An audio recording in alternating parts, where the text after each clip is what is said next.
جو میثاق مدینہ کیا تھا، یعنی جو امن کے معاہدے کیے تھے، ہجرت فرما کر تشریف لے گئے تھے، تو اس میں یہود کی بھی مختلف قبائل سے امن کے معاہدے ہوئے تھے. اس میں بنو نذیر ہے، اس کو نذیر بھی بولتے ہیں، اور بنو قینقاع اور بھی ہیں، بنو قریظہ وغیرہ. تو ان قبائل نے امن کے معاہدے کر کے ان کو توڑ دیا وقتاً فوقتاً. ایک نے تو رسول اللہ صلی اللہ علیہ وسلم کے نعوذ باللہ قتل کرنے کی سازش کر لی. یہاں ان کو اپنے علاقے میں بلایا، اور ایریا ایسا تھا کہ جہاں کچھ پہاڑی سی تھی، تو تاکہ وہاں سے اوپر سے چٹان گرائیں گے اور اوپر لوگ مقرر کر دیے گا اچھا جی نیچے آ کے ختم ہو جائیں گے، تو ہم کہیں گے بھائی اوپر سے وہ ہو گئی ہے، لینڈ سلائڈنگ ہوگی تو ہم کیا کریں گے، گر گئی تو ہمارا تو کوئی قصور نہیں. تو اللہ نے اپنے نبی کو پہلے سے اس سے کیا کر دیا، خبردار کر دیا. ان لوگوں کو الٹیمیٹم دیا تھا رسول اللہ صلی اللہ علیہ وسلم نے کہ تم لوگ اب یہاں سے نکل جاؤ، تم اس قابل نہیں ہو کہ تم سے اب امن کا کوئی اور معاہدہ کیا جائے. چنانچہ منافقین نے ان کو جو ہے وہ شہ دی کہ نکلنے کو کچھ نہیں ہوگا. کہ بہرحال اللہ جل شانہ نے مسلمانوں کا، نبی اکرم صلی اللہ علیہ وسلم کا ایک روب، ایمانی روب جب ان پہ ایسا ڈالا کہ پھر ان کو وہاں سے نکلنا پڑا، سوائے جو ہے وہ بہر یہ حکم دیا کہ اب سب کچھ لے جاؤ، سوائے اسلحہ وغیرہ چھوڑو، باقی سب کچھ یہاں سے لے جاؤ. اسی طرح بنو قینقاع یہود مدینہ کا قبیلہ تھا، اس کے بارے میں بھی جو ہے نا اس نے بھی اسی طرح خلاف ورزی کی، اس کے احکام ذکر کیے گئے. تیسرے رکوع میں اہل ایمان کو متوجہ کیے گئے، یا ایھا الذین آمنوا اتقوا اللہ، اہل ایمان اللہ سے ڈرو، خوف دل میں پیدا کرو اپنے رب کا. تمہارا خالق ہے، تمہیں سب کچھ عطا فرما رہا ہے، وہ تمہیں زیادہ دیتا ہے، پکڑ کم کرتا ہے تمہاری. اور یہ بات ذہن میں بٹھاؤ، وہ دینا بھی جانتا ہے، لینا بھی جانتا ہے.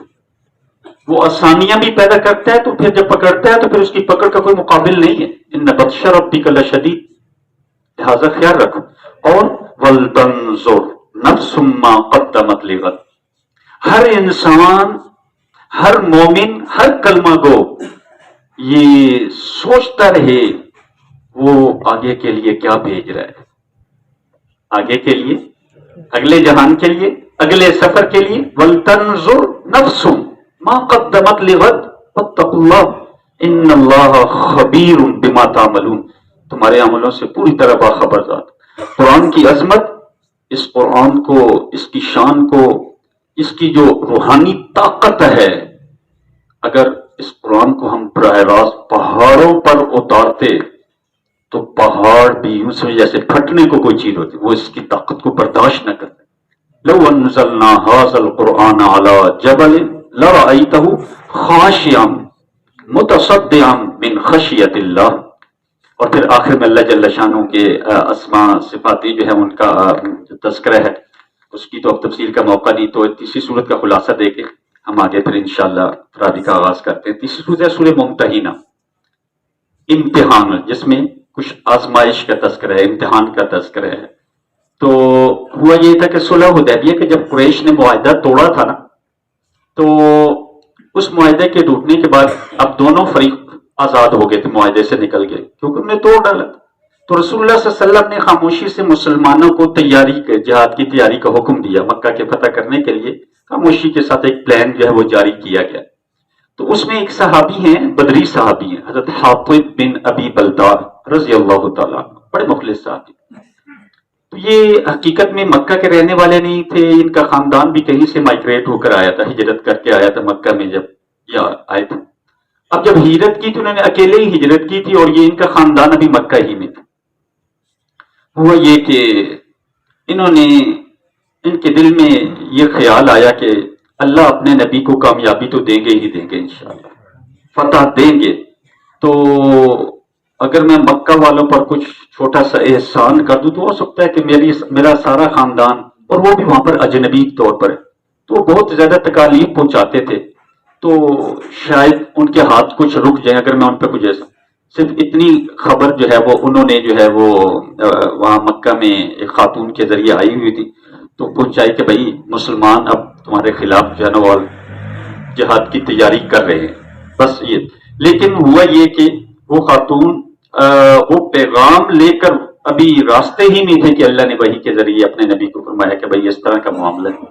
تو آپ نے صحابہ کو بھیجا، حضرت علی رضی اللہ تعالیٰ عنہ جیسی شخصیت کو، اور اس عورت کو اسی مقام پر جہاں اللہ کے نبی نے وحی کی روشنی بتایا تھا کہ وہاں اس مقام پہ تمہیں وہ عورت ملے گی، اس کے پاس جو کچھ بھی ہے وہ لے کر آتے بس۔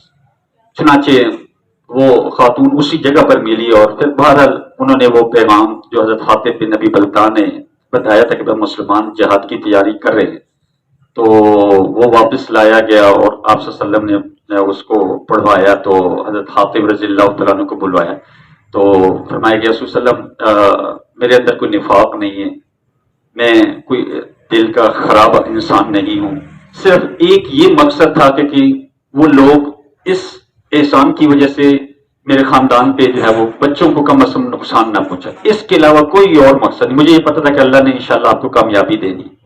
آپ صلی اللہ علیہ وسلم نے انہیں معاف فرمایا، ان کے بہت واضح طور پر جو ہے وہ، لیکن قرآن نے پھر آئندہ کے لیے ہدایات دی کہ دیکھو اے اہل ایمان، میرے اور اپنے دشمنوں کو اپنا دوست مت بناؤ، وہ تو اس حق کا انکار کر چکے جو تمہارے پاس آ چکا، وَقَدْ كَفَرُوا بِمَا جَاءَكُم مِّنَ الْحَقِّ، اور ان کے ظلم و زیادتی سے مجبور ہو کر تمہیں ہجرت کرنا پڑی۔